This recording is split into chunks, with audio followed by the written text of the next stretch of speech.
My name's Tom, and I'm leaving the grind behind and hitting the road in search of adventure in my custom tiny studio on wheels. Welcome to Casa Nowhere. Don't forget to subscribe. You wouldn't want to miss anything. Well, hello Internet. I am back with another video. As I mentioned last time, I have been busy doing a lot of upgrades to the trailer. Some of them small, some of them big. First I installed a new mirror in the bathroom and put up a couple hooks for hanging my coats and hanging my shower bag. And I also seriously upgraded my drinking water situation with these bad boys. I'm excited about getting those. I had two get lost in transit. These took about twice as long to get here as they said they would. If you're trying to get water containers, apparently there's a big shortage of them. But now I have them.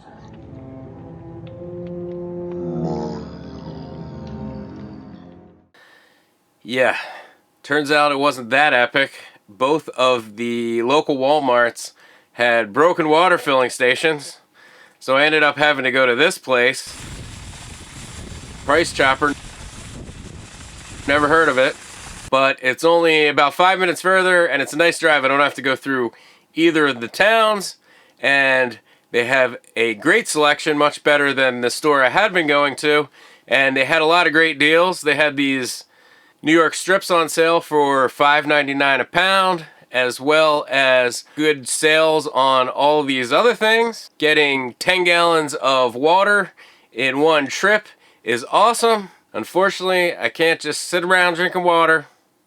The projects must continue. Alright, so I have another little project I'm going to do here. I'm going to wax my countertops. I started off, I taped off around the edges here and here. I'm going to tape off the back of the counter. So I filmed a ridiculous amount of this counter project. I could have made a whole video out of it, but it would have been super boring. There is not really too much to it. You put the wax on, then a few minutes later, before it fully dries, you take the wax off. This is the wax here, this Trewax paste wax. Put it on with a circular motion, take it off with the grain of the wood. Wax on, right hand. Wax off, left hand. Then you do it again and again. But when you are done, you are left with a real nice result. This is what it looked like before I took the last coat of wax off. And this is what it looked like when it was all finished after 3 or 4 coats. I think it looks great. I had another reason for doing it as well. Since it got cold, I was going to cook inside more, and I thought the wax would help protect from any hypothetical grease spatter. And it would also make cleaning easier when that grease spatter was no longer hypothetical. But I wasn't stopping there. Next thing on the agenda is I'm going to replace the trailer coupler lock. I was watching a video, I think I'll post a link to it. This guy had the same lock that I had. It was very cold, he snapped his key off, and he was able to bust that off with a little tiny hatchet with like 3 little whacks. So I looked at a bunch of options and I got what I think is a winner. One of the nice things about this lock is that you actually key it to your truck key. But before I key it, I want to make sure it is going to fit nice and snug. So let's go do that. This is the lock here. It is a lot more heavy duty than the Walmart lock I had here. So let's see if it's gonna fit on the tongue here, and we'll go from there.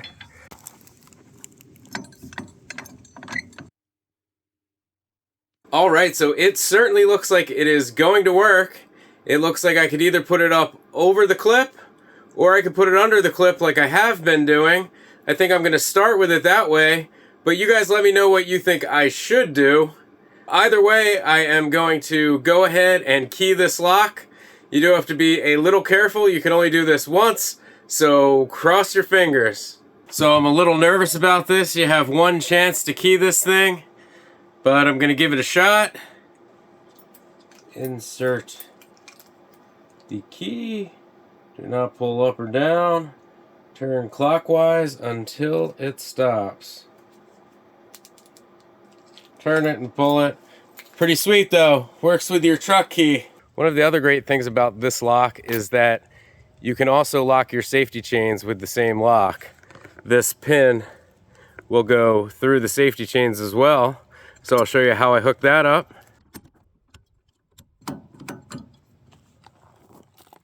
That was definitely a big upgrade, but I wasn't stopping there. I got a mount to mount the trailer spare tire to that inner back wall of the trailer.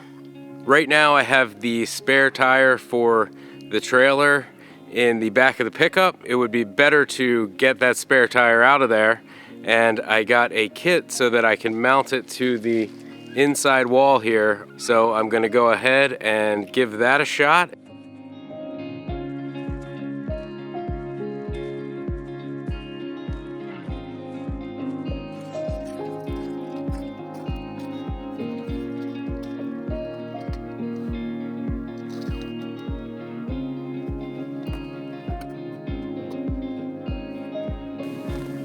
Looks like it's gonna work. The base is mounted. Now I have to figure out which size carriage bolt I need, install that, and then hang the tire. So just so you can see, this is a carriage bolt. It's got that square part. So that slides up in here and then locks up in this square part.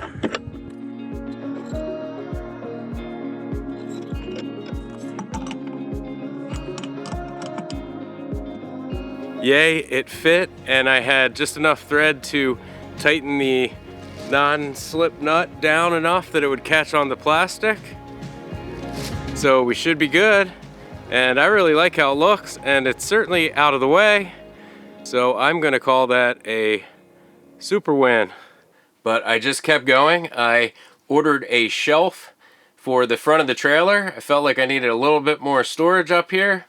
I did modify it a bit so that I could hang it on the wall, and I put lips on each of the shelves so that things won't come off the shelf while I'm driving. I am going to get some bins, so it'll be a bin on the shelf to hold everything in place. And I went ahead and installed that. I am loving having the extra storage. I think it looks good, and I am enjoying having somewhere to put things like my GoPro mounts and stuff and keep them off the desk here. So happy with that. But I'm going to wrap the video right here. I am tired. I think I may have burnt myself out trying to do all this stuff while still working on the flip house. Make sure you stay tuned for the next video. It is going to be a very special episode. As always, thank you for watching, and have a good one. If you made it this far, why not go ahead and hit that like button? I sure would appreciate it.